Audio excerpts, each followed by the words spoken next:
Hola a todos. Vamos a ver el filo porífera. El filo porífera es el filo al que pertenecen las esponjas. Aquí en esta diapositiva les dejo los objetivos de estudio de este capítulo. Este capítulo en el libro en español que algunos de ustedes pudieron fotocopiar eh, corresponde a las páginas 279 y hasta la página 290.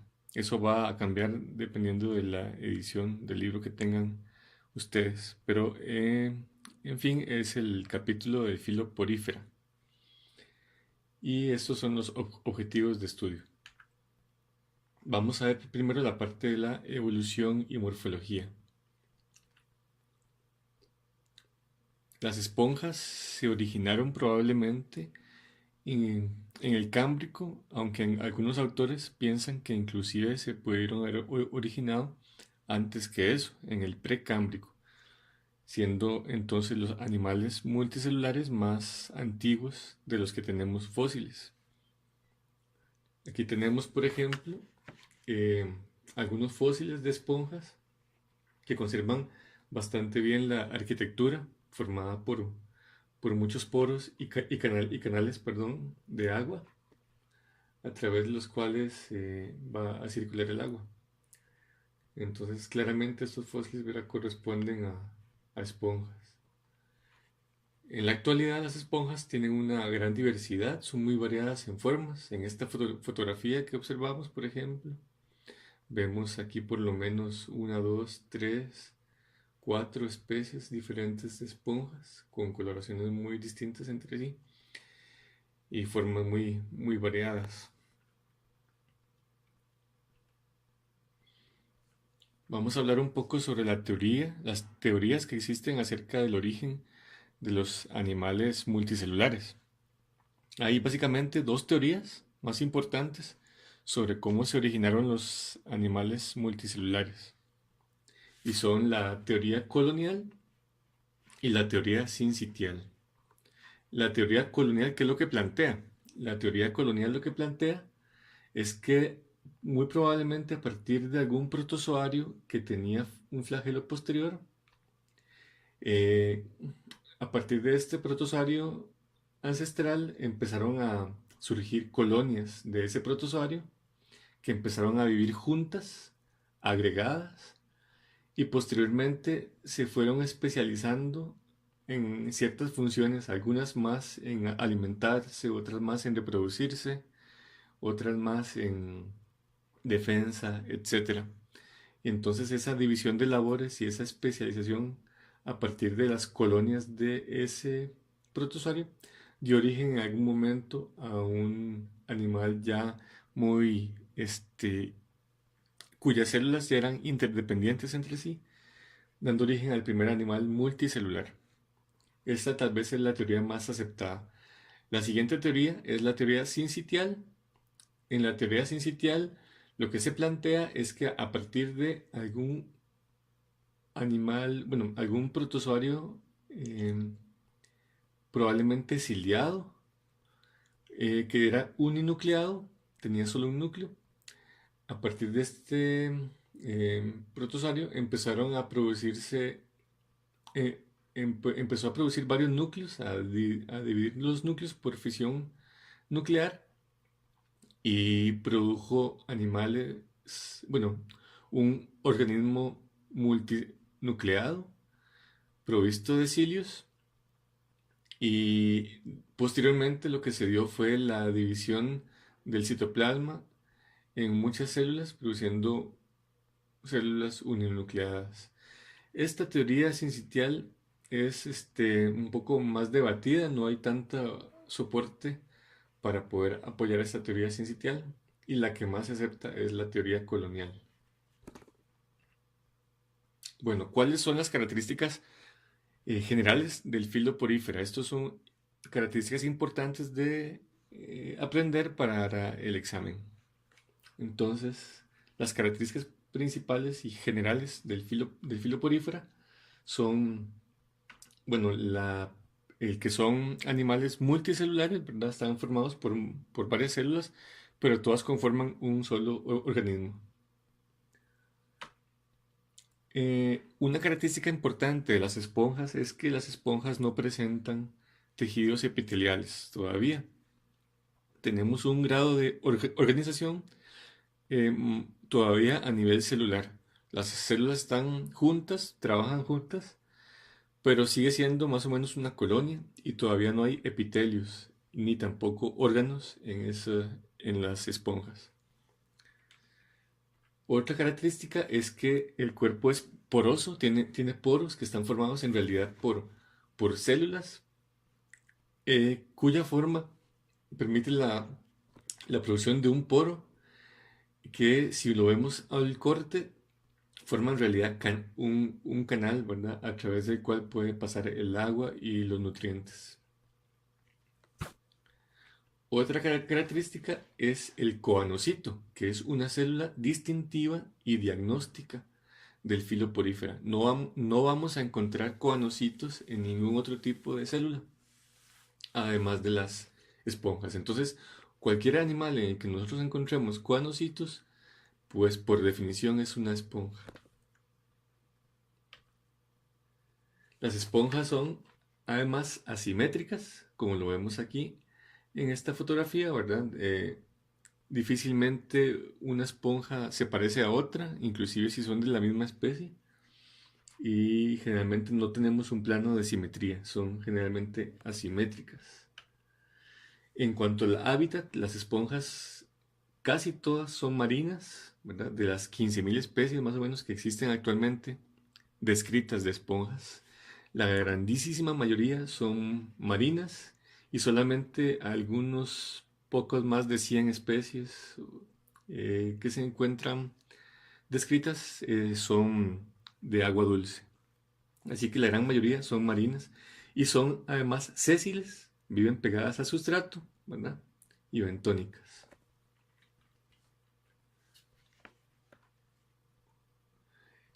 Las esponjas también se caracterizan por tener un esqueleto formado por espículas, que son estos pequeños huesitos en forma de radios que pueden ser trirradiadas, tetrarradiadas o pueden ser de un solo axón.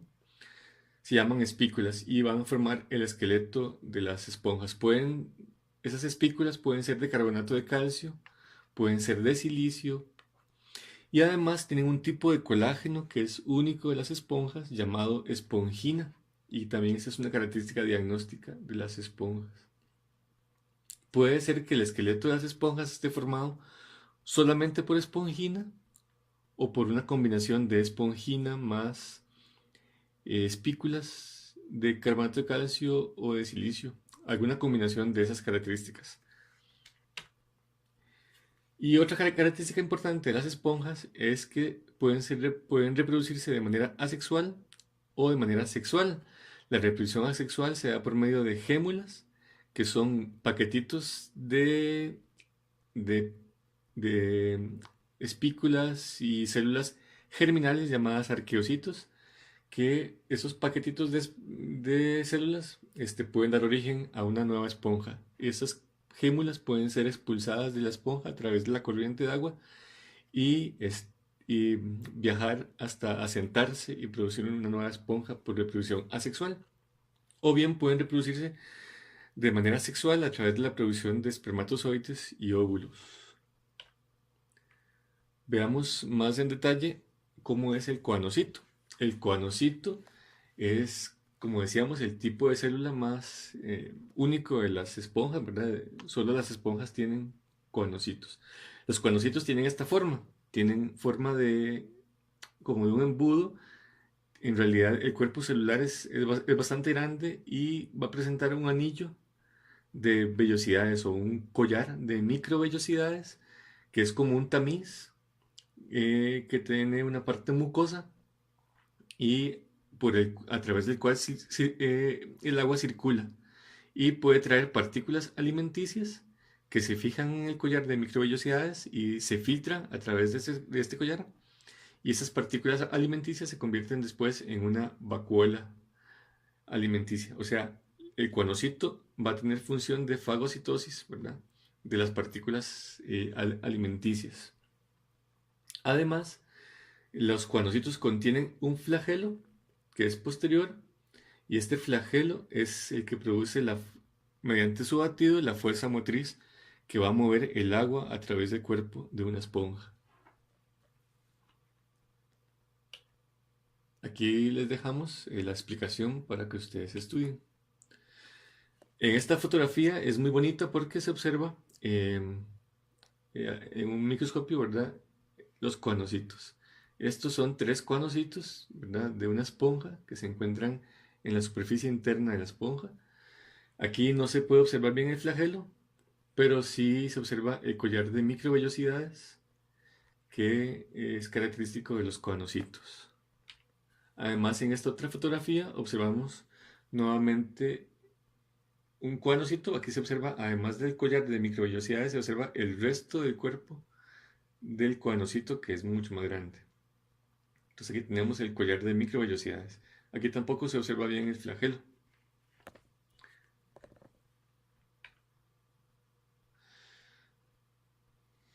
Ok, las esponjas, el plan corporal básicamente está formado en una red de canales de agua a través de los cuales circula el agua conteniendo oxígeno y también nutrientes, ¿verdad?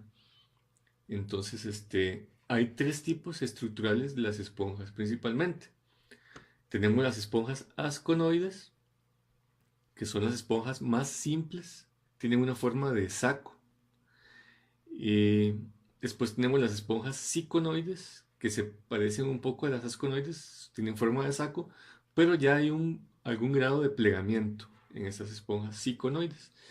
Y las esponjas leuconoides son las esponjas que tienen un grado de plegamiento muy grande y en donde la superficie de intercambio y de cuanocitos, esas superficies son mucho más grandes y entonces le permiten a la esponja tener un crecimiento mucho mayor. Las esponjas asconoides y ciconoides siempre son muy pequeñas y son esponjas que miden apenas pocos centímetros. Las especies de agua dulce, todas son asconoides o ciconoides. Mientras que el resto de esponjas, más del 95% de especies de esponjas son leuconoides. Aquí tienen ustedes la explicación de qué significa cada una de estas estructuras. Y aquí vamos a verlas en un diagrama. Las esponjas asconoides, asco significa saco, saco.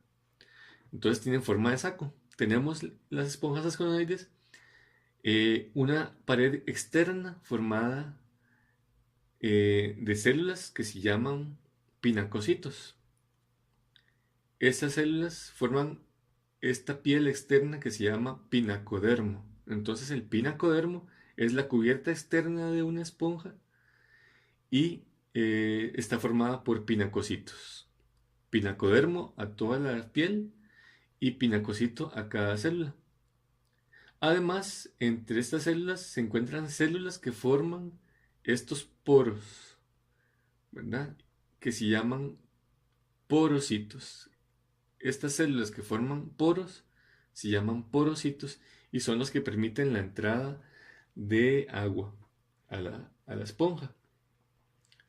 Además tenemos una cubierta interna que aquí está señalada con color rojo, que se llama la capa interna de coanocitos. Esto que está aquí en rojo en realidad representa los coanocitos tapizando la superficie interna de las esponjas asconoides.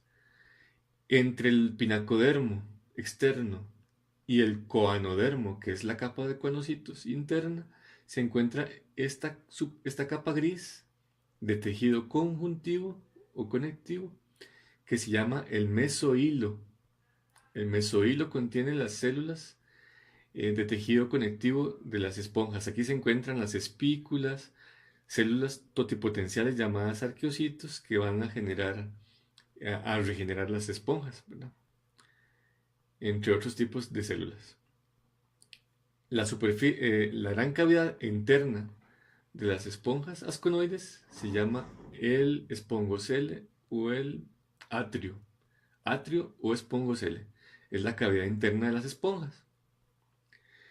El agua va a llegar hasta el atrio y a partir de allí va a circular hacia afuera de la esponja a través de este orificio que se llama el ósculo, que en las esponjas asconoides es único, es solamente un ósculo.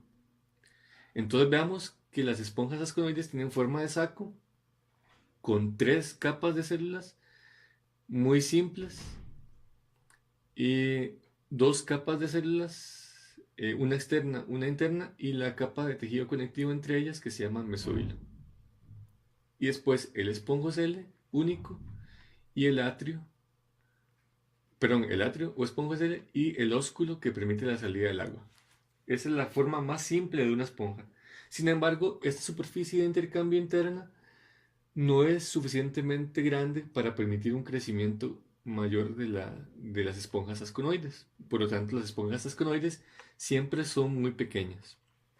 Las esponjas ciconoides, como vemos acá, son esponjas que ya tienen algún grado de plegamiento de la pared corporal. Vean que la pared corporal tiene pliegues sinuosos que permiten que los coanocitos, que siguen siendo esta capa que está aquí en color rojo, que los coanocitos estén más abundantes en esos pliegues. O sea, que la capa de coanocitos se vuelve un área más extensa que la que teníamos en las esponjas asconoides. Entonces vean qué extensa se vuelve esa capa de intercambio, ¿verdad?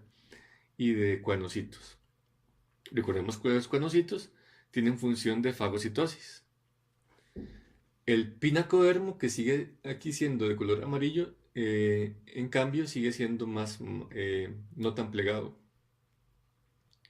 El mesohilo también es plegado y también es mucho más abundante en las esponjas ciconoides.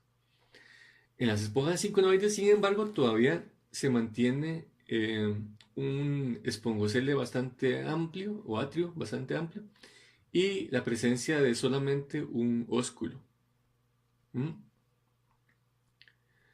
Eh, las esponjas ciconoides, aunque pueden crecer un poco más que las asconoides, siguen siendo de pocos centímetros. El grado mayor de complejidad y plegamiento de la pared del cuerpo de una esponja sucede en las esponjas leuconoides.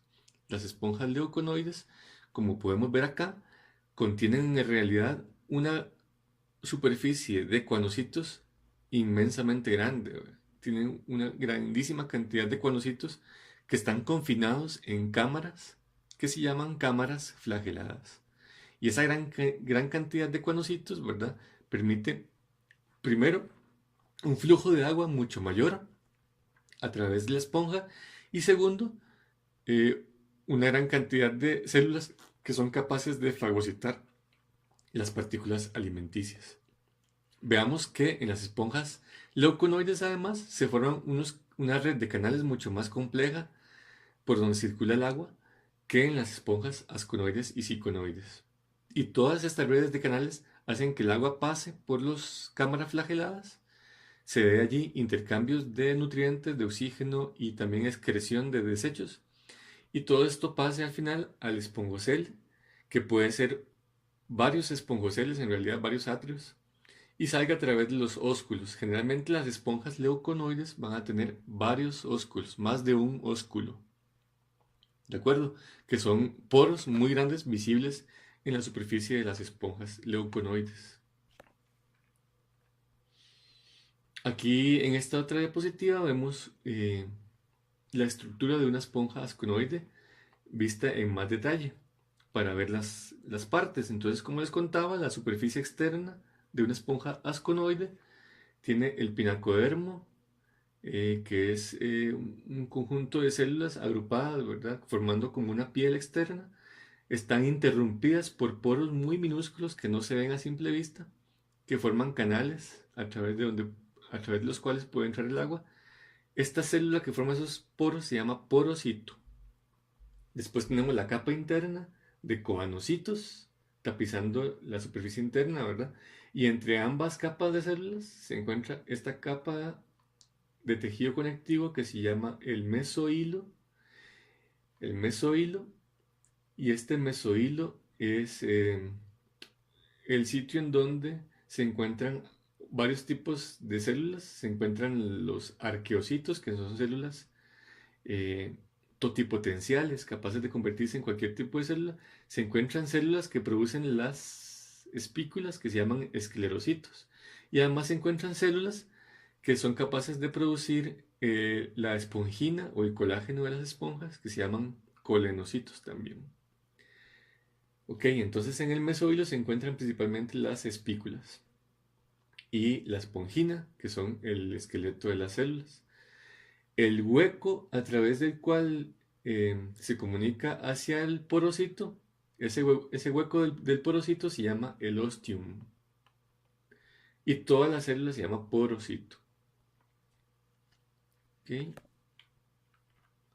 En las esponjas ciconoides, si viéramos un corte de esponja, veríamos el pliegue del cuerpo, pero es un pliegue simple, ¿verdad? Son pliegues simples, sinuosos, y veríamos las capas de cuanocitos confinadas en estos canales radiales, que se llaman a esos canales en donde circula el agua en una esponja ciconoide.